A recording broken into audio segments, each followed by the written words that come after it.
ठीक है, तो मान लिए कि z बराबर इतना, तो x का मान कौन होगा जिसमें i नहीं, तो ये √3 हो गया, और i के जो बगल में है वो 1 हो गया। इसमें कोई दिक्कत है तो बोलो, कोई दिक्कत नहीं ना है। हमको कह रहा है कि ये 3 से 8 तक के सम्मिश्र संख्याओं में प्रत्येक ध्रुवीय रूप में ज्ञात करना है, ध्रुवीय रूप। तो सबसे पहले हमको क्या निकालना होगा, r निकालना होगा, यही ना जी। r को हम लोग मॉडुलस z भी कहते हैं, यही ना, मापांक। और z का ये फॉर्मूला अगर लगाएं तो ये x² प्लस y² होता है। x का मान क्या है जी, √3 का स्क्वायर, y का मान 1 का स्क्वायर। √3 है, स्क्वायर है तो ये रूट हट जाएगा, यानी 3 और 1 एकम 1, 3 और 1 4, 4 का वर्गमूल।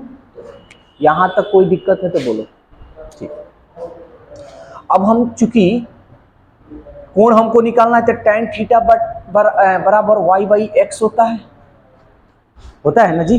पहले देखो, बाद में नोट करना है। y का मान देखो तो क्या है, y का मान 1 है, x का मान क्या है जी, √3। अब ये हमको बताओ, यहां tan है तो tan a में ये पहले 1/√3 निकाल देते हैं।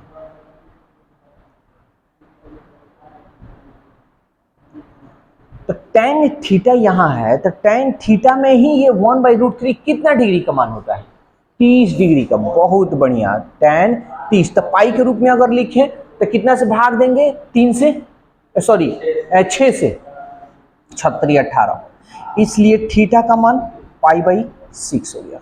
कोई दिक्कत। अब ये बताओ, सबसे पहले यहां x का मान क्या है जी, प्लस में है, और y का मान भी प्लस में है, तो ये किस चतुर्थांश में आएगा,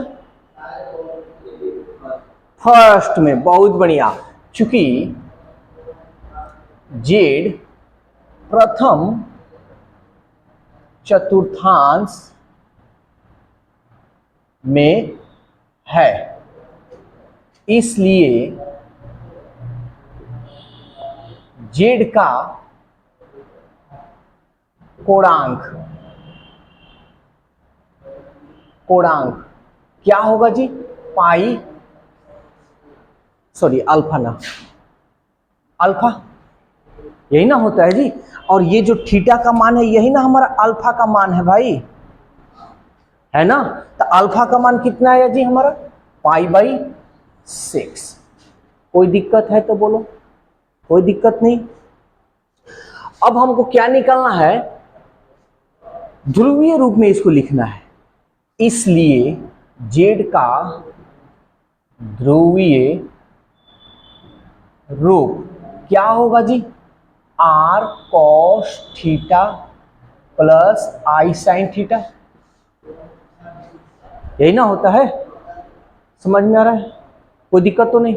दिक्कत थोड़ा सा भी हो तो बोलना है, और जो वीडियो में हम बताए हैं कि ये त्रिकोणमिति का फॉर्मूला है उसको देख लेना, उसमें लगभग 50 फॉर्मूला तुमको होगा जो ट्रिकली मेथड बताए हैं। याद उद करने की कोई जरूरत नहीं, वीडियो देखोगे तो मजा से समझ में आ जाएगा।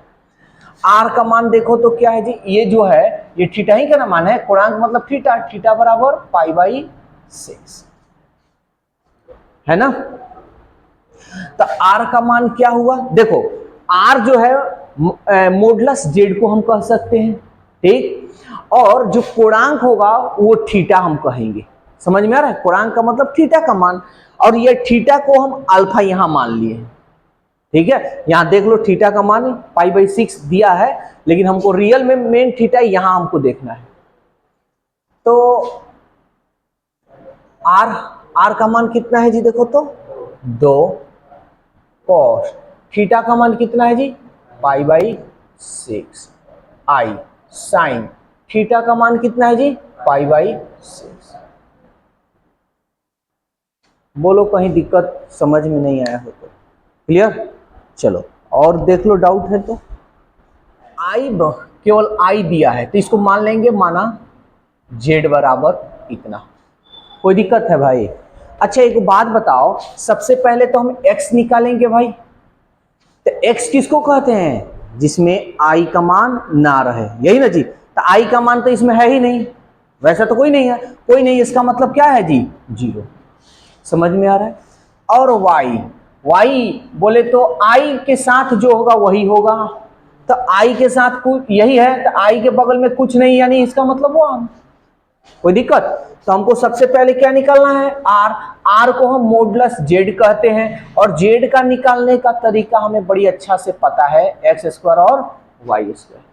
ठीक है, x का मान देखो दिया हुआ है, x का मान क्या दिया है जी, 0 का स्क्वायर। y का मान क्या दिया जी, 1 का स्क्वायर। 0 और 1, 1 में 0 जोड़ेंगे तो 1 का वर्गमूल 1। बोलो कहीं यहां दिक्कत है तो? अब हमको क्या निकालना है, चूंकि थीटा का मान हमको निकालना है, तो tan थीटा बराबर होता है y बाई एक्स। y का मान क्या है भाई, देखो तो y का मान 1 है, और x का मान क्या है जी, 0 है। और 0 में 1 से भाग करोगे तो क्या होगा जी, इन्फिनिटिव। अब हमको एक बात बताओ कि tan थीटा और इन्फिनिटिव जो होता है, अरे 0 में 1 से तो भाग नहीं दिया जा सकता है ना, तो 0 में 1 से भाग नहीं दिया जा सकता था, इन्फिनिटिव आया। tan में इन्फिनिटिव कितना डिग्री का मान होता है, 90 का मान, यानी हम लिख सकते हैं भाई tan पाई बाई 2। कहीं दिक्कत? तो इसलिए थीटा का मान क्या हो गया जी, पाई बाई 2 हो गया। क्लियर? अब हम ये देखेंगे, इसका चिन्ह देखेंगे, x का मान क्या है, यानी 0, यानी x तो है ही नहीं, बल्कि मान लेते हैं जी प्लस है ना, और y का मान भी प्लस में है। तो प्लस और प्लस किस चतुर्थांश में आता है, फर्स्ट में आता है। ठीक है, तो हम लिखेंगे चूंकि z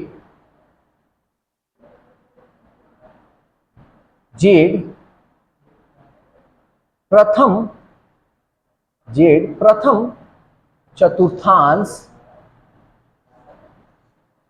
में है, इसलिए z का कोणांक,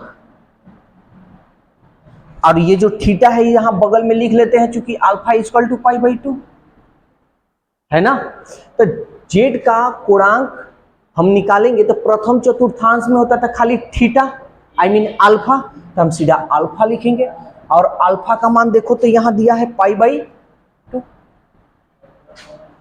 कोई दिक्कत है? और यही ना थीटा का मान वहां होता है जी। ठीक, जेड का कोणांक हमारा निकल गया पाई बाई 2। पाई बाई 2 किसका, यानी थीटा का मान। हमको कह रहा है कि चूंकि जेड का ध्रुवीय रूप, जेड का ध्रुवीय रूप क्या होगा भाई, r cos theta i sine theta. R का मान देखो तो क्या है, आर का मान क्या निकला है, 1, तो हम लिख देते हैं 1। कॉस थीटा का मान क्या है जी, pi by 2 plus i sine theta का मान क्या है जी, पाई बाई 2। 1 में गुना करेंगे तो यही होगा, यानी cos pi by 2 plus i sine pi by 2। कहीं भी दिक्कत है, कुछ प्रॉब्लम है तो बोलो। पूरा क्लियर? खत्म करें अभी इस एक्सरसाइज को? ठीक है, नोट कर लो।